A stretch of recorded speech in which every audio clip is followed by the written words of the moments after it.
Okay, welcome back. We're doing another episode of Studio Stories here with Amelia and Hayley, two key members of our team who worked on a very exciting project that we can talk about, which was the Gladiators Experience. And as you can see, we've come dressed as a traffic light today. We've got Amelia in red, Hayley in green, and myself in yellow. So I feel like we're ready to go, which kind of works if you think about it with blowing the whistle for Gladiators in terms of setting off the experience. So welcome both. Thanks for joining me. How are you feeling? Are we okay? Yeah, all Good, good. good. Good. So just to give a little intro so people understand who you are and what you do here at Katapult. We'll go into the Gladiators experience in a minute just to understand your kind of roles on it. But in general, what are your roles here at Katapult and how long have you been with us now? So I'm Amelia and I'm a guest experience designer, like a 3D designer rather than 2D. And I've worked for the company for just over 2 years now. Amazing. How about you, Hayley? Hello. So I'm one of the art directors at Katapult, and I have been almost here for 2 years as well. So both creeping up to the same time.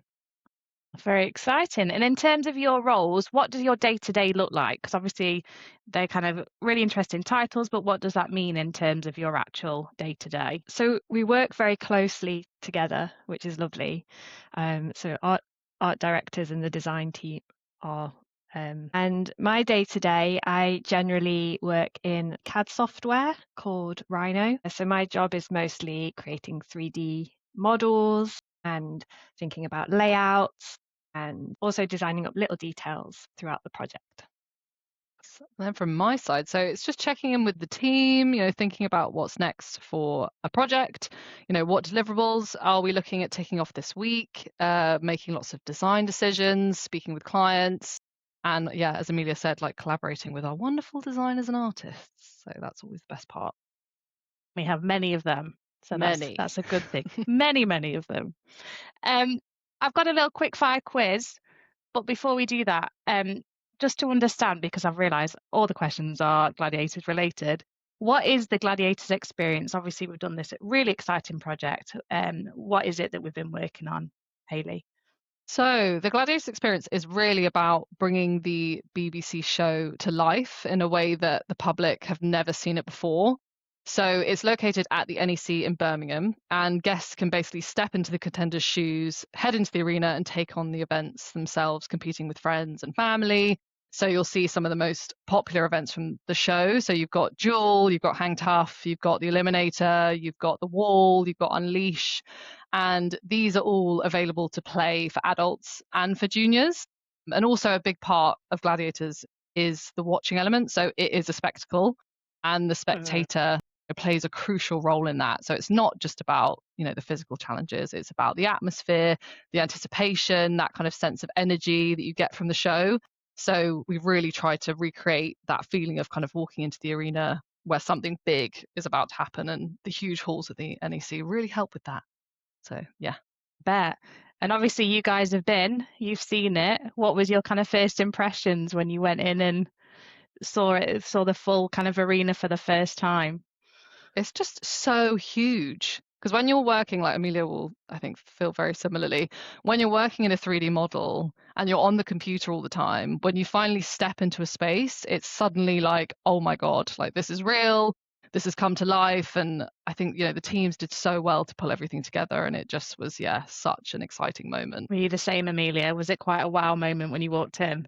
Yeah, it really was. It felt really emotional actually to step in and see all those little design decisions that we'd made all there as one really amazing experience.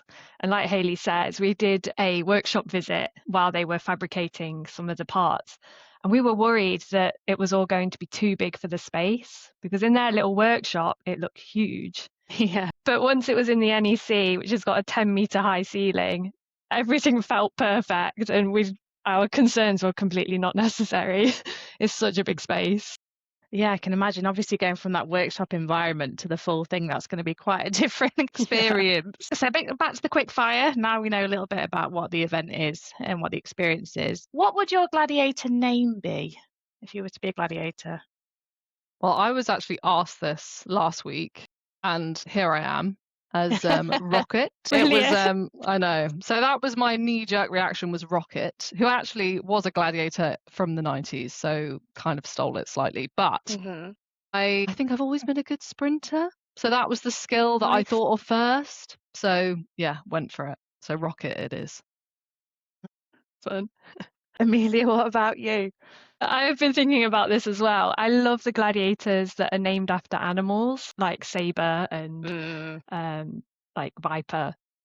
And I'm a Taurus baby, so I thought Taurus would be my gladiator name. I would ask you what your move would be, but I'm not going to ask you to do that. But I having two small children, they copy the moves constantly, like sabers and stuff. But I won't ask you to do that because that's a bit unfair. Would you prefer to take part in hang tough or duel? Definitely duel. I think that's an easy one for me. I don't have any upper body strength to do the. I'd struggle on that one too. What about you, Hayley? I think it'd be hang tough. I'm just intrigued. I'm so intrigued about my upper body strength because in my head I'm like monkey bars, easy peasy, and then actually when you're there and seeing everyone face plant, maybe not. It's a bit tougher than you think. Absolutely. And if you were at the wall, would you be intimidated by the gladiators at the base, or would you be ready to go? What do you reckon? Both. Yeah, you probably want to run from them. They're very fast, yeah. And I don't like being chased, so yeah, it's not. That one's not ideal. for you, though, no, is not it? for me. Not for me. And which gladiator would you be most excited to meet? Like Hayley, I know you went to the VIP party, so you may have already met some. I think I was very excited to meet Diamond and Fury because I have a niece who is so obsessed with them. And, I think they've done so much for young kids in that way. And especially as women, like it's just very empowering to be involved in such a physical, event. So I think meeting them was, it was a tick box. Like it was great. And they were just so lovely and so excited about the experience and, just embody what women want to be. So it was amazing. I agree. Actually, I've got a 2-year-old and a 4-year-old, both girls, and I love watching it with them because it's a really positive, look ahead of what you could be and how strong you could be. And I just think it's so awesome for that. So I'm more than happy for them to watch that, and they know all of them by their names now, so they're very much into it. How about you, Amelia? Who would you want to meet? I mean, I like the women as well. I think my favorite is Saber, but as her persona, I'd want to be meeting the gladiator in her persona, right? Yeah, I like absolutely. the way she does move. She moves like a tiger. It's fun. Yeah, it's very cool. Brilliant. Okay, so thank you for that. So obviously we've talked about the experience and what events a guest can expect to see. Who did we partner with for this one? Because I know it was quite a collaboration piece. Yeah, so we partnered with Live Nation and Patrick Doherty Design. So Live Nation are currently running the Gladiators tour and Patrick designs the events from the show. So everyone was already, fully immersed in the world of Gladiators. So it was great to join in with them. Absolutely. And we were what's known as on the project as the experience heads. Kind of what did that mean for us? What role did we play on the project? So we were responsible for kind of the overall guest journey and guest experience. So that meant thinking about how people move through the space from when guests arrive and register through to getting kitted up for the arena debut.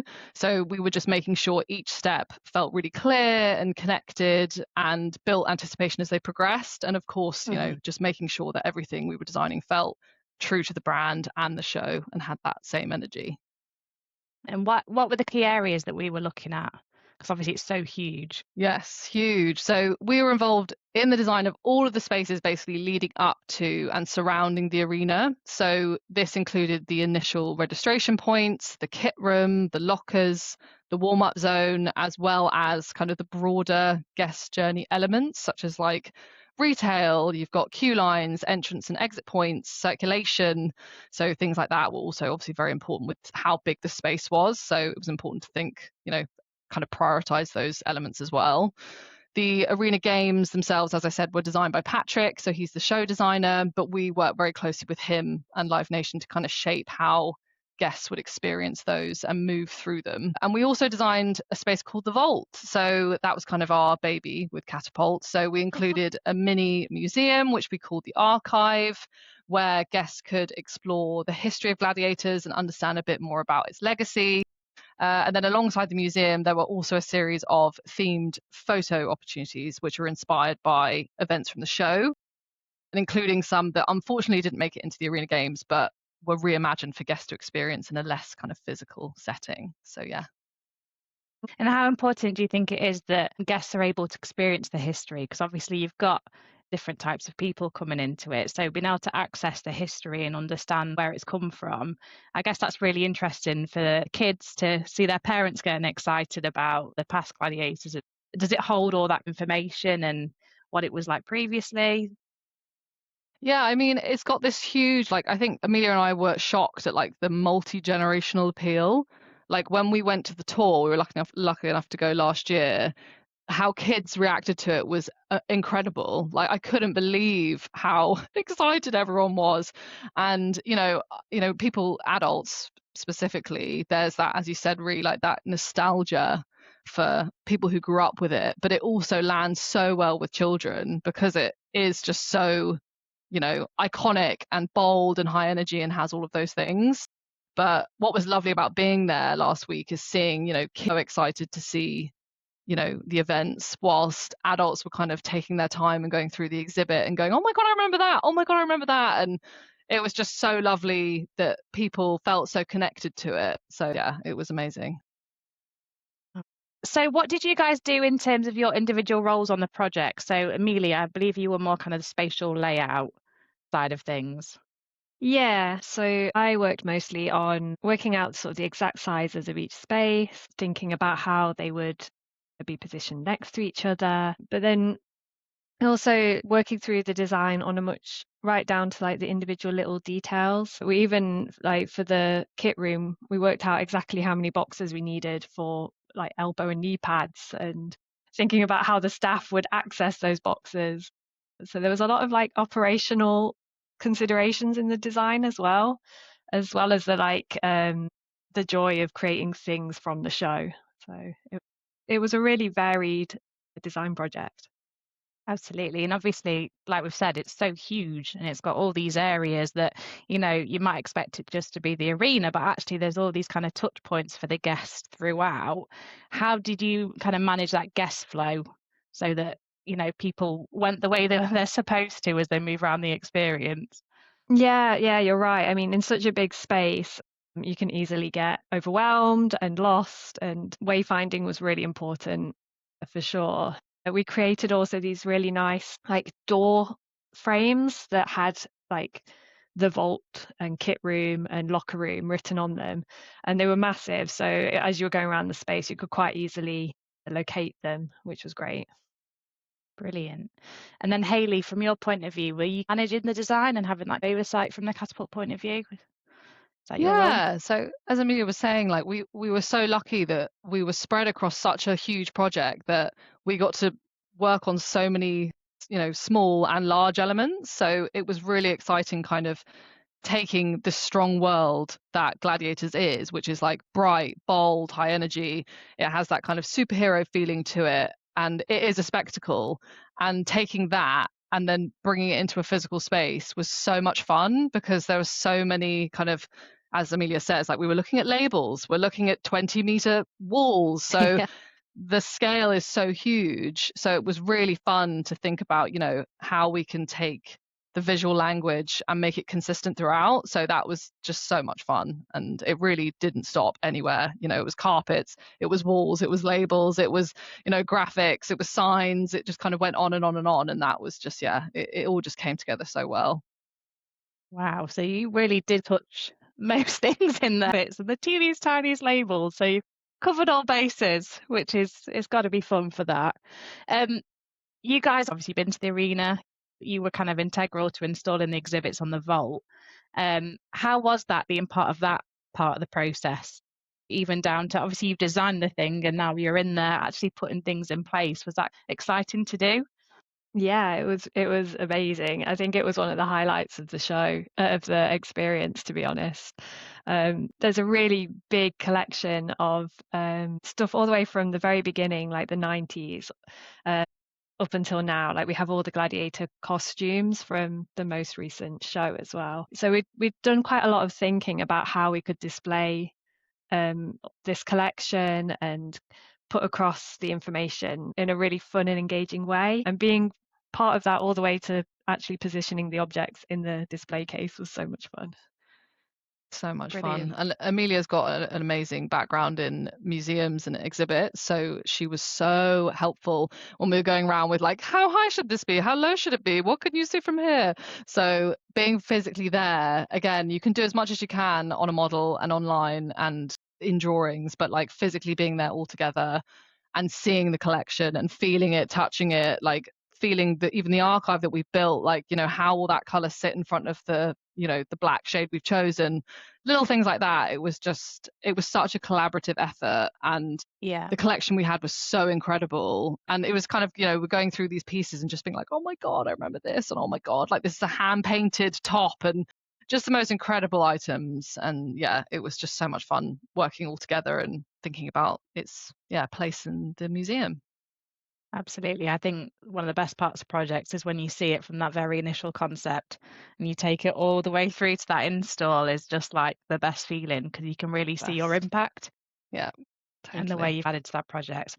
In terms of the kind of experience itself and the design of it, so obviously this is an IP that is kind of built around being for elite athletes. It's owned by elite athletes, and then obviously the stars of the show are the contenders who have the same kind of level and capability, and seeing them obviously go through the arena. Obviously, the experience though is for everyone. So, how did you find designing for adults and children based on the fact the show is designed for those elite athletes? Yeah, so I think for me, as I said, like it's incredible that a brand has such multi-generational appeal. Like I feel like it's quite rare for it to be, you know, the nostalgia hits with the adults, the high energy hits with the kids. It's something that is on Saturday night TV that families can watch together. So it is really important that it's something to be enjoyed by everyone. And I think kids don't necessarily want something simplified. You know, they want to feel part of the same world as adults. So we were very careful to not like dilute the brand or strip things back too much, but instead kind of focusing on keeping the experience strong and also accessible for everyone. So adults and kids can engage with it on the same level. So yeah, I think there's something there for everyone, and just making sure that, yeah, that can be accessed.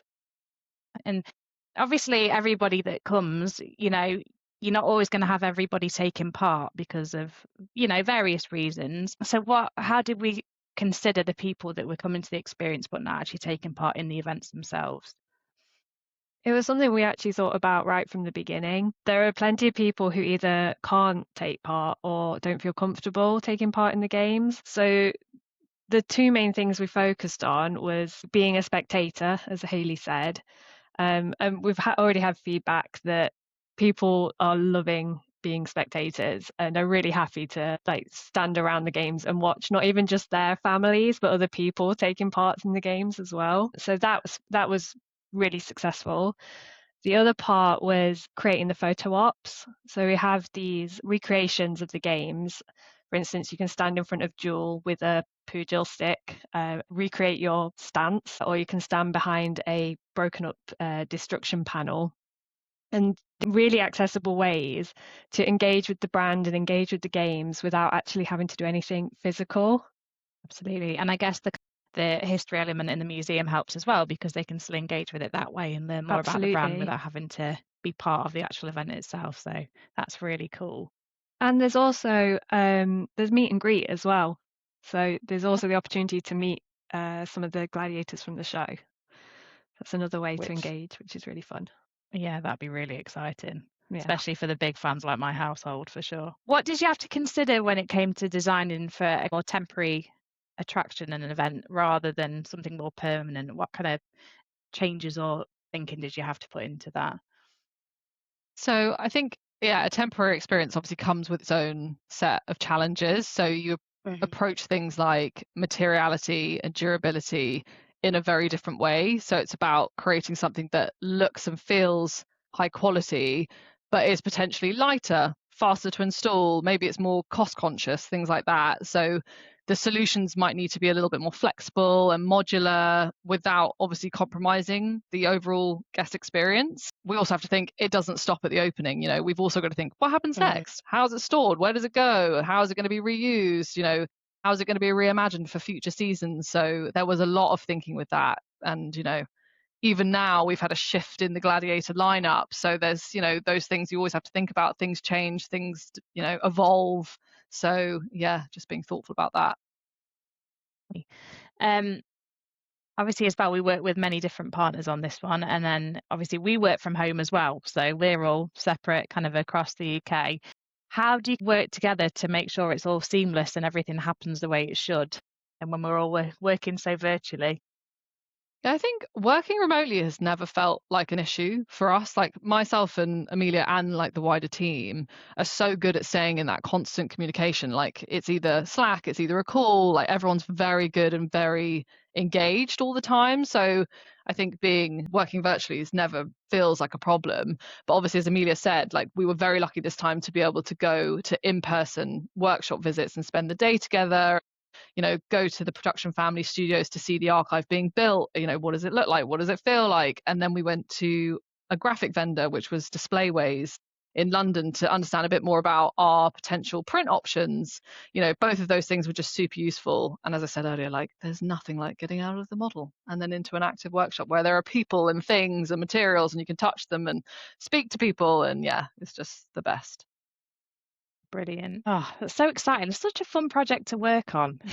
The fact that you've seen it all the way through, and from, like we said, the tiniest label to the biggest wall graphic to carpet, you've been part of it all. What surprised you the most on the project, looking back on it? Amelia, do you want to go first? So what surprised me the most, I think, so I didn't watch Gladiators in the 90s. My experience of Gladiators is the recent series on BBC. And until I really started getting into it, I hadn't appreciated how much the Gladiator brand is loved. Not only by people watching it today, but people who watched it in the 90s. And I've had some really lovely conversations of people reminiscing about their favourite Gladiator from when they were younger, which is lovely. Yeah, I think for me, I think, and the team, what surprised me is how quickly we absorbed the brand.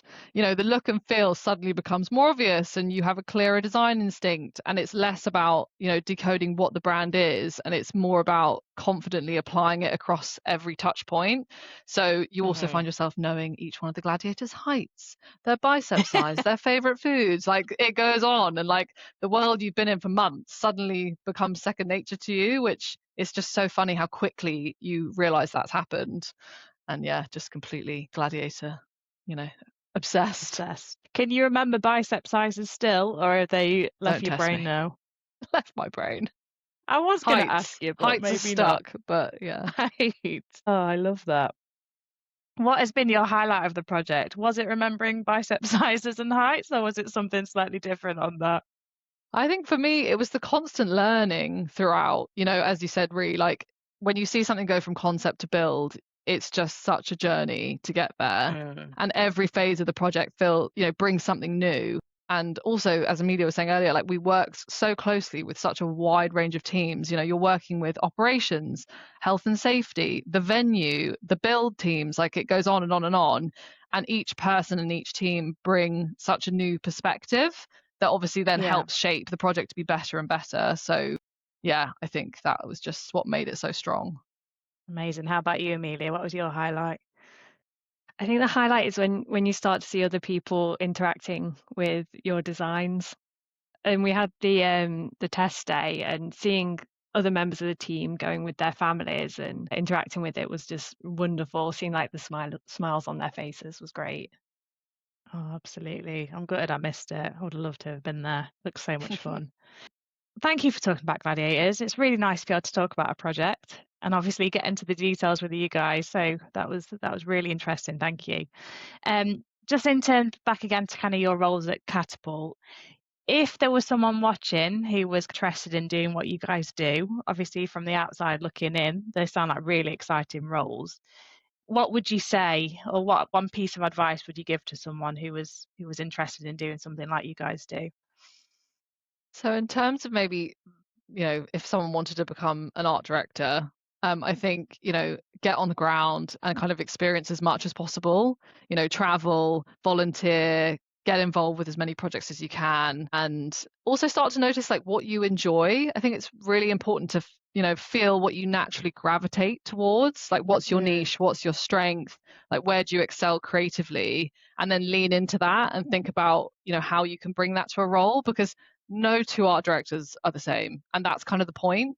I think, as we always say, like the best teams are made up of different perspectives, backgrounds, and skills. So yeah, I'd say find your niche and lean into that. That's quite interesting at Katapult as well, isn't it? Because when it comes to how we split out people for projects, we do look at passion points and what their excitement level of that IP or that experience is, or their own experience and history. Yeah, totally. So I think we've got quite a diverse range of interest and experience here at Katapult. So that's one of the fun parts of it. How about you, Amelia? What advice would you give?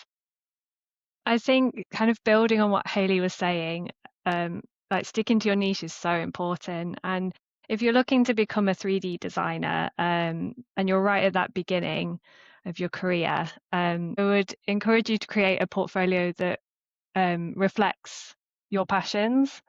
And the themed entertainment, it's a small sector, so you may not have had the opportunity to work on a project in this sector. But you can create your own briefs and create your own challenges. And employers are really open and really enjoy seeing that. Employers are mostly interested in seeing your passion come through. That would be my advice. Stick to your passions. I like that. That's good. Obviously, talking about the team, we have some real theme park enthusiasts. We spoke to one on the last episode with James. I can't remember the number of roller coasters he's been on, but it's a very large number. Many roller coasters. Many. What about you guys? Are you theme park enthusiasts, or is there another part of the attractions industry that's more exciting to you, or something that you seem to frequent a little bit more? What do you reckon? I mean, I love it all. I hate to say that, but I do. But I definitely appreciate theme parks and immersive attractions, and I do love like the world building aspect. But I have always had a very strong passion for kind of art and culture. And I think always having lived in London, like you have access to the most incredible museums and galleries, and I just really enjoy kind of taking my time to explore different exhibitions and shows, and I kind of like that slower pace and being able to kind of browse, observe, engage with like a variety of work. Like, one of my favorites is the Royal Academy down the road, and it always just tells a story so well. Like I went to the Francis Bacon exhibition and the Victor Hugo one, and like I just can't stop thinking about them, and they're just done so well. So yeah, that's kind of my thing. Do you find now, obviously doing what we do, when you go into an attraction or an experience, you're looking at it with a very different lens now? Yes. You don't go in just as a guest and you just experience it. You're looking at it and you're thinking, oh, we could do that there, or this would have been really cool here, or that's amazing there because of that X, Y, Z. It just completely changes your experience of things, doesn't it? And it's also wayfinding and signage. Like there's one thing that there's never enough of and you're always thinking about. And I'm like, well, I never thought that would be the thing stuck in my mind, but it always is. It always is. It's funny, isn't it? How about you, Amelia? What's your favourite attraction? I'm very similar to Hayley. I think it's why we make a good team. I used to work in the heritage sector in doing exhibitions for museums. So that is my true love. I am a museum lover. I love a collection and exploring stories through objects. But world building, again, is so much fun, and it is truly magical when you create an attraction that you can fully immerse yourself in. And I love seeing the joy it brings to people. So whether it's a theme park or a museum, as long as it's bringing joy, I really enjoy it. Brilliant. And obviously we just said about analysing when you go around these things and internally making checklists on what you would do instead. What would you like to see more of when it comes to visiting attractions? Like, I know I'm putting that in a bucket there, obviously there's a lot of different types of attractions, but is there kind of a common thing that you think would be, good to see more of? I think for me, I've spoken to Amelia about this before, but it's like the extension of worlds. So it going beyond like the core attraction itself. So, the experience shouldn't end when the ride does, because it's like, those details really matter, like signage, like the bin, like the lighting, like all of those really small moments. They really reinforce the story. So, you don't want anything to break the illusion. So I think a lot of places, the story is quite lost, and I think for them, maybe that's something that people should bring back a little bit and think about those details a bit more. We love a bin design. Bin, love a bin. Yeah. How about you, Amelia? I think for me, and I'm starting to see a lot more of it within the sector, but more consideration for audience groups and the variety of audience groups that we have. And it kind of steps into inclusive design and designing for people who have additional needs compared to what's necessarily there. I think there's some really easy design changes that could be made that would allow more people to feel comfortable in a space or be able to take part in a space. So the more we have of that and the more research and consideration we have for it, I think the better. Is there anywhere on your bucket list currently that you would love to visit? So currently, I keep thinking about Tokyo Disney, definitely on my bucket list. I think most people want to go to Japan on the team who haven't been, so that's definitely up there. But especially the Pirates of the Caribbean ride, we have been looking at it recently as a reference, and the digital layering and technology of the ride are so impressive, and it's so huge that I'd love to just see if it's as epic as it is in real life than it is online. So yeah. My number one is also in Japan. It really is. I really want to go to Ghibli Park, I think it's called, which is the Studio Ghibli themed theme park. Awesome. Right, you'll have to put it on the list then and see if you can get there. Okay, final question that we ask everyone. How did you get to be in the themed attraction industry? For me, it was right place, right time. Like I finished my master's in architecture and had always wanted to transition into the industry. And I beforehand had only worked in kind of high-end residential architecture firms, but was just really lucky that when I left uni for the second time after the master's, was looking for a job. And then I saw that an East London studio was hiring for a creative designer. And it was like, do you want to design roller coasters? And I was like, me. And then the rest is history. So yeah. Got into it, Brilliant. 4 years ago. So yeah, it's been amazing. Amazing. How about you, Amelia? Were you both architecture first then? Because I think Yeah, I did architecture as well. I only did the undergraduate. But yeah, it's a great course for like learning the basics of design, which is great. Then I went into the heritage sector, like I mentioned. I did museum exhibitions, mostly in London, which was really fun. But I really was keen to get into the wider sector of themed attractions. So it's why we're lucky at Katapult that we get so many beautiful projects to get into. absolutely, and a real variety. Like Gladiators has had a bit of everything, which is amazing. So you've been able to add a, bit of your skill set to every part of that project. It's been lovely chatting to you both. Thanks, and learning Rhi. a bit more about the project and a bit more about you guys as well. And wonderful coming dressed in coordination as traffic lights. So that's love great that. too. Have to extend that brief to every studio stories going forward so that we all do it. But yeah, thank you so much. Looking forward to seeing more about the project and see how the Gladiators Experience continues to wow people and bring joy over the coming months. So thank you. Thank you. Bye.